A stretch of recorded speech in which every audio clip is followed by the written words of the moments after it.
आकाशवाणी है। प्रस्तुत है कार्यक्रम मंथन। इसके अंतर्गत सुनिए रोबोटिक सर्जरी के क्षेत्र में भारत की तीव्र प्रगति पर चर्चा। इसमें भाग ले रहे हैं अखिल भारतीय आयुर्विज्ञान संस्थान एम्स नई दिल्ली में सर्जरी विभाग के प्रोफेसर डॉक्टर राजेंद्र प्रसाद। कार्यक्रम का संचालन कर रहे हैं अमित गोयल। आज हम चर्चा करेंगे रोबोटिक सर्जिकल केयर क्षेत्र में भारत की प्रगति पर चर्चा। हमारे साथ जुड़ रहे हैं All India Institute of Medical Sciences के professor of surgery doctor Rajendra Prasad. Doctor Rajendra Prasad ji, कार्यक्रम में आपका स्वागत है। अखिल भारतीय आयुर्विज्ञान संस्थान ने पिछले 13 महीनों में लगभग 1000 रोबोटिक सर्जरी की है, जो एक इस क्षेत्र में मील का पत्थर साबित हुआ है। रोबोटिक सर्जरी के बारे में एम्स के head of the department professor Sunil Chumber ने बताया। मैं सुनील चुंबर हूँ। मैं ऑल इंडिया इंस्टीट्यूट में सर्जरी डिपार्टमेंट में हेड ऑफ डिपार्टमेंट हूँ। आज हम पूरे देश को बता रहे हैं कि हम लोगों ने पिछले 13 महीने में 1000 रोबोटिक ऑपरेशंस किए हैं। ये एक तरह का माइलस्टोन है हमारे सर्जरी ब्लॉक के लिए, हमारे इंस्टीट्यूशन के लिए और हमारे देश के लिए भी। और जैसा कि हम ढूंढ रहे थे, शायद किसी और विश्व में भी किसी सेंटर में इतने ऑपरेशन नहीं हुए होंगे। और ये सब इसलिए हो पाया कि हमारे 25 फैकल्टी मेंबर्स इसमें इन्वॉल्व थे और सारी नर्सेस और बाकी सारी स्टाफ के कारण हम ये काम जो है कर पाए हैं। डॉक्टर साहब, रोबोटिक सर्जरी को मोटे तौर पे क्या है और क्या समझा जाए, एक सरल शब्दों में अगर आप हमारे श्रोताओं को इसके बारे में बता पाएं। रोबोटिक सर्जरी बेसिकली इसमें हम एक रोबोट का इस्तेमाल करते हैं पेशेंट की सर्जरी करने के लिए।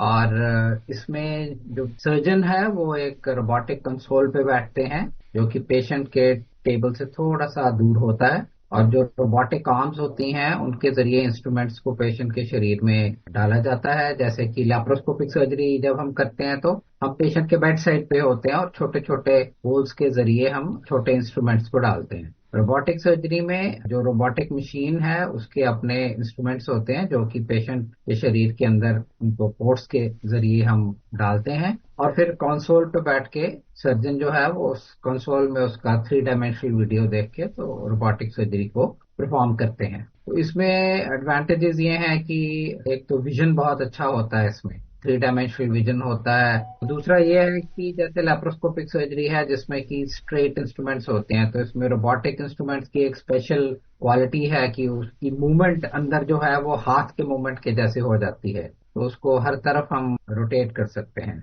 अलग अलग up down left right rotate भी कर सकते हैं इंस्ट्रूमेंट्स को। तो एक वो जो मूवमेंट है वो कॉपी करती है जैसे कि हम नॉर्मल ओपन सर्जरी में जैसे अपने हाथ को यूज करते हैं। तीसरा ये उसमें एडवांटेज होता है कि जो थोड़े ट्रेमर्स होते हैं वो भी फिल्टर हो जाते हैं। सर्जरी तो बाकायदा वही रहती है, जो कि फॉर एग्जांपल आपको गॉल ब्लैडर का ऑपरेशन करना है तो आप वही करेंगे जो आप ओपन सर्जरी में करेंगे या लैप्रोस्कोपी द्वारा करेंगे। सिर्फ हमारा क्वालिटी ऑफ विजन अच्छा हो जाता है और हमें इंस्ट्रूमेंट्स को हैंडल करने में काफी आसानी हो जाती है। तो ये है रोबोटिक सर्जरी का जनरल प्रिंसिपल। तो डॉक्टर साहब, जिस तरह से आपने बताया कि रोबोटिक सर्जरी से काम करना या सर्जरी करना थोड़ा आसान हो जाता है, तो क्या इसमें समय भी कम लगता है और क्या इससे जो उपचार होता है यानी जो हमारी सर्जरी होती है, शल्य चिकित्सा होती है, उसमें जो सक्सेस के चांसेस हैं वो और बेहतर बनते हैं?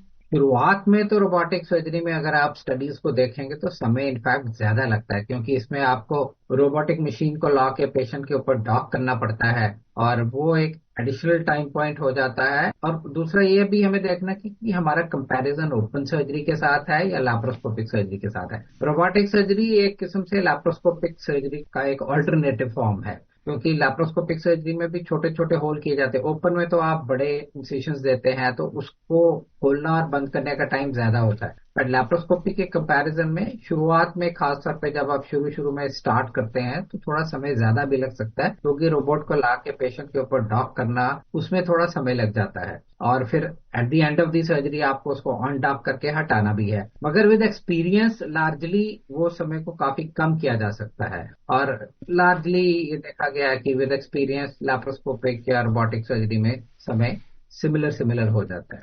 दूसरा पॉइंट ये है कि patient stand point, from the surgeon stand point it is much more comfortable, ये ज्यादा एक कंफर्टेबल प्लेटफॉर्म है, खासतौर पे कुछ ऑपरेशंस में जहां पे कि स्पेसेस बहुत नैरो होती हैं, जैसे पेल्विस हो गया, उसका एक एग्जांपल जनरल सर्जरी में आप देख सकते हैं, जो कोलोरेक्टल रेक्टल सर्जरी हम करते हैं, या हाइटस है जो डायफ्राम के अराउंड जो हम सर्जरी करते हैं, ये एरियाज में इसका, और या थोरैक्स चेस्ट के अंदर हम लोग कुछ सर्जरीज करते हैं, थाइमेक्टमीज या लोबेक्टमीज या इसोफेजेक्टमीज। तो कुछ सर्जरीज में इसमें सर्जन को काफी एडवांटेज होता है क्योंकि उसकी अर्गोनॉमिक्स बेटर होती हैं, उसको थोड़ा सा टायर्डनेस कम हो जाता है, फटीग थोड़ा सा कम होता है क्योंकि आप एक जगह बैठ के और उस तरह से काम कर रहे होते हैं। और नेचुरल बात है कि भाई यदि एक अच्छे एनवायरनमेंट में सर्जरी की जाएगी तो उसका एडवांटेज थोड़ा पेशेंट को भी नेचुरली होता ही है। बाकी पेशेंट के पॉइंट ऑफ व्यू से कुछ ऐसा भी देखा गया कि जो पेन का कंपोनेंट है वो थोड़ा कम हो जाता है और रिकवरी वगैरह थोड़ी फास्ट होती है रोबोटिक सर्जरी। अब अगर बात करें कि रोबोटिक सर्जरी या ओपन सर्जरी जो कि पारंपरिक सर्जरी है, दोनों में जो मूल अंतर है और इसके साथ साथ दोनों की जो लागत है, कॉस्टिंग है, उन दोनों में कितना फर्क आप समझते हैं? ओपन सर्जरी का जहां तक सवाल है, वो उसका एक अपना रूल है, बेसिक तो वहीं से सारी शुरुआत हुई थी ओपन सर्जरी से ही, और वो आज भी वैलिड है। काफी सारी सर्जरीज हैं जो आज की तारीख में भी ओपन द्वारा ही अच्छे से की जा सकती हैं, मगर काफी सारी सर्जरीज हैं जहां पे कि जो स्पेस, जो आपको एक छोटे से ऑर्गन को अप्रोच करना है मगर बहुत बड़ा कट देना पड़ता है बिकॉज ऑफ दी, उसको एक्सेस करने के लिए मुश्किल होता है, तो उन चीजों में काफी रोबोटिक या लैप्रोस्कोपिक सर्जरी से भी फायदा होता है। और रोबोटिक सर्जरी का जो खास तौर पे जैसे एब्डोमिनल वॉल हर्नियाज हैं, जहाँ पे कि आपको मतलब नॉर्मली आप सर्जरी करते हैं तो नीचे देख के करते हैं, एब्डोमिनल वॉल में जब आप सर्जरी करना है तो कुछ एक एरियाज हैं जहाँ पे कि रोबोटिक सर्जरी काफी एडवांटेजेस है ओपन सर्जरी के बनस्पत।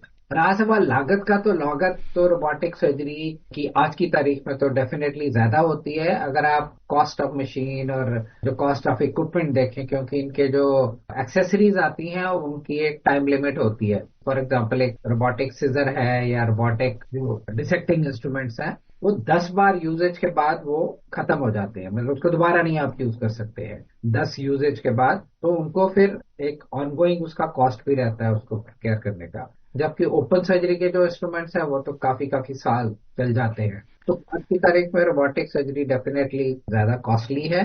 बाकी अदरवाइज ओपन सर्जरी के मुकाबले में आपको पेशेंट को एडवांटेज तो है ही, क्योंकि ये मिनिमल इन्वेजिव है, तो उससे रिकवरी, पेन और रिटर्न टू वर्क, ये सब एक्टिविटीज जरा जल्दी हो जाए। डॉक्टर साहब, जो ओपन सर्जरी हम करते हैं तो नॉर्मली जैसा भी आपने बताया कि ओपन सर्जरी में डॉक्टर सीधे सीधे इन्वॉल्व होता है, क्या रोबोटिक सर्जरी में ऐसे भी कुछ प्रावधान हैं या ऐसी भी सुविधाएं हैं कि रिमोटली भी इसको ऑपरेट किया जा सकता है? जैसे कई बार ऐसा होता है कि कोई विशेषज्ञ डॉक्टर दूर है, तो क्या वो भी इस तरीके से रिमोटली इनको मॉनिटर कर सकता है या ऑपरेट कर सकता है? देखिए, कुछ एग्जाम्पल्स हैं जहाँ के कि ट्रांसकॉन्टिनेंटल सर्जरी भी लोगों ने किया है, but actually speaking, technically speaking, ये ट्रांसकॉन्टिनेंटल सर्जरी रोबोटिक द्वारा करना संभव है, बट ये अभी उतनी पॉपुलर नहीं है। अदरवाइज ये जो ऑपरेटिंग सर्जन होता है वो रोबोट पेशेंट से बहुत दूर नहीं होता है, और एक पूरी टीम होती है जो कि पेशेंट के साथ रहती है, क्योंकि जो बेड साइड असिस्टेंट जिसको हम बोलते हैं, जो कि पेशेंट के बेड साइड पे होता है, और वो इंस्ट्रूमेंटेशन जैसे मान लीजिए सक्शन है, इरिगेशन है, इस तरह की चीजें जो सर्जन नहीं कंट्रोल कर सकता, वो बेड साइड असिस्टेंस करता है। डॉक्टर साहब, रोबोटिक सर्जरी की यहाँ पे ट्रेनिंग की सुविधाएं एम्स में कितनी अभी तक लगाई गई हैं या इसका कितना प्रसार किया जा रहा है? तो देखिए, ट्रेनिंग के पॉइंट ऑफ व्यू से दो किस्म की ट्रेनिंग है। जो सही ट्रेनिंग है वो तो जो हमारे अपने रेजिडेंट डॉक्टर्स होते हैं जो हमारे साथ दिन रात काम करते हैं, वो उनको एक डायरेक्ट एक्सपोजर मिलता है, वो हमें सर्जरीज में असिस्ट करते हैं, बेड साइड असिस्टेंस भी देते हैं, फिर बीच बीच में जैसे जैसे उनकी कॉम्पिटेंस बढ़ती है तो उनको कुछ प्रोसीजर्स करने की भी एक अपॉर्चुनिटी मिलती है। रहा सवाल ट्रेनिंग का from the purpose of A national stand point, तो हमारे यहाँ 2 रोबोट्स हैं जो कि हमारी सेट फैसिलिटी में लगे हुए हैं, और उन के ऊपर हम सिमुलेशन ट्रेनिंग, फिर ड्राई लैब ट्रेनिंग और फिर wet lab in the sense cadaveric surgeries वगैरह हम डेमोन्स्ट्रेट करते हैं। वहाँ डेलीगेट्स आते हैं देश के हर कोने से, और वहाँ पे वो उसका डायरेक्ट एक फर्स्ट हैंड एक्सपीरियंस ले सकते हैं। तो रोबोटिक मशीन्स के अंदर ही कुछ इनबिल्ट प्रोग्राम है जो कि सिमुलेशन होती हैं, जिससे कि जो भी कोई बाहर से रेजिडेंट्स, प्रैक्टिसिंग डॉक्टर्स आते हैं या बाहर की इंस्टीट्यूशंस की फैकल्टी आती है, तो वो वहां बैठ के सिमुलेशन पे वो प्रोसीजर्स को प्रैक्टिस कर सकते हैं, मूवमेंट्स को प्रैक्टिस कर सकते हैं। एज ए नेक्स्ट स्टेप फिर हम लोग एक डायरेक्ट डेमोन्स्ट्रेशन भी देते हैं वहाँ पे। फॉर एग्जांपल कैडेवरिक ट्रेनिंग के तहत हम लोग उनको एक कैडेवर में डायरेक्ट सर्जरीज करके दिखाते हैं, चाहे वो हर्निया सर्जरी है या गॉल ब्लैडर या फिर फंडिफिकेशन वगैरह, इस तरह की सर्जरीज हम उनको डेमोन्स्ट्रेट करते हैं और उनको वहाँ हैंड्स ऑन करने का मौका भी मिलता है, ताकि वो सीधे सीधे पेशेंट पे ना जाके एक काइंड ऑफ पहले एक्सपीरियंस हो जाता है मशीन को हैंडल करने का। तो ये एक यहाँ पे सुविधा उपलब्ध है हमारी सेट फैसिलिटी में। जी, भारत में एम्स के अलावा और भी सरकारी क्षेत्र के अस्पताल हैं जहां पे इस तरीके की सुविधाएं उपलब्ध हैं रोबोटिक सर्जरी की और साथ ही साथ रोबोटिक सर्जरी की ट्रेनिंग की? एम्स दिल्ली के अलावा मैं एम्स जोधपुर, एम्स ऋषिकेश का तो मुझे नॉलेज है कि यहाँ पे ये है डेफिनेटली। पीजीआई चंडीगढ़ में भी रोबोटिक अवेलेबल है। यूरोलॉजी विभाग में उसका वहाँ पे ज्यादा यूटिलाइजेशन है। इनफैक्ट हमारे यहाँ भी जब आया था तो सबसे पहले यूरोलॉजी विभाग में ही इसका यूटिलाइजेशन हुआ था और उसके बाद धीरे धीरे जनरल सर्जरी में, जैसे मैं पर्सनल लेवल पे 2011 से ही जनरल सर्जिकल प्रोसीजर्स हम कर रहे हैं और पिछले साल हमारे डिपार्टमेंट ने भी ये एक्वायर की है, तो डिपार्टमेंट ऑफ सर्जरी के सब फैकल्टी इसमें इन्वॉल्व हैं। और बाकी जिपमर पौंडीचेरी में भी रोबोटिक अवेलेबल है। ट्रेनिंग फैसिलिटीज का जहां तक संबंध है रोबोटिक के विषय में, जो मेरी जानकारी है, AIIMS Delhi was the first one जहां पे कि ये मेट्रॉनिक्स और उसके बाद ये दा विंची के जो ट्रेनिंग रोबोट्स हैं वो आए हैं।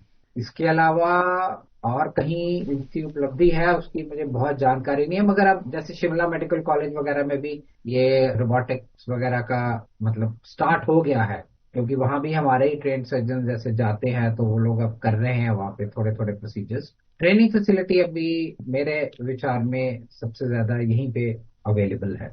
डॉक्टर साहब, एम्स जैसा एक प्रतिष्ठित चिकित्सक संस्थान है जहां पे ट्रेनिंग भी होती है और इस तरह की बड़ी मात्रा में सर्जरी भी होती है, जहां दूर दूर से जो मरीज आते हैं और वो विश्वास लेकर आते हैं कि यहाँ पे उनका पूरी तरह इलाज होगा, तो ऐसे में आपका क्या मानना है कि रोबोटिक सर्जरी या रोबोटिक सर्जरी के आने से, रोबोट्स के आने से हम चिकित्सा के क्षेत्र में हमको कितनी नई नई उपलब्धियां हासिल हुई और हम कितना आसान कर पा रहे हैं सर्जरी के बारे में अगर खासतौर पर बात की जाए? देखिए, कोई भी टेक्नोलॉजी है जब शुरू में आती है वो एक्सपेंसिव होती है और एम्स में हमें एडवांटेज है कि मोस्टली जो है being a government institution we have अच्छी फंडिंग है यहाँ पे, तो यहाँ पे गरीब इंसान भी जो आते हैं या जो अफोर्ड नहीं कर सकते हैं बाहर, जैसे मैंने आपको बताया कि इसकी एक्सेसरीज वगैरह की कॉस्ट बहुत होती है, तो प्राइवेट सेक्टर में कोई भी रोबोटिक प्रोसीजर है उसकी कॉस्ट ज्यादा होती है। यहाँ पे हम लोग एक कॉमन जो व्यक्ति है उसको भी ये सुविधाएं प्रोवाइड कर पा रहे हैं और आने वाले समय में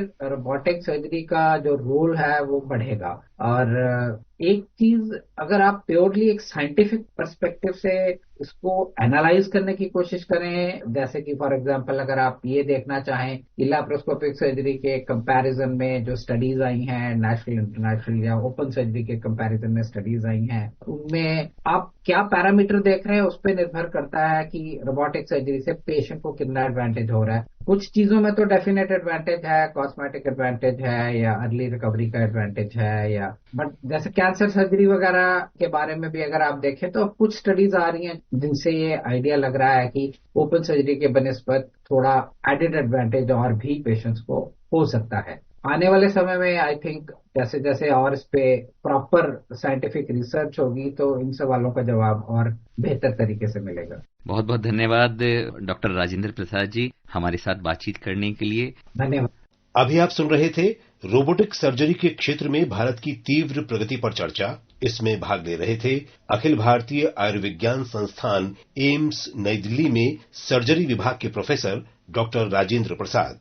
कार्यक्रम का संचालन कर रहे थे अमित गोयल। ये कार्यक्रम आकाशवाणी के समाचार सेवा प्रभाग द्वारा प्रस्तुत किया गया। इसे आप हमारे mobile app news on AIR और YouTube channel news on AIR official पर भी सुन सकते हैं। इस कार्यक्रम के संबंध में अपनी प्रतिक्रिया आप हमें ईमेल या व्हाट्सएप के माध्यम से भेज सकते हैं। ईमेल का पता है airnsdtalks@gmail.com और व्हाट्सएप नंबर है 9289094044।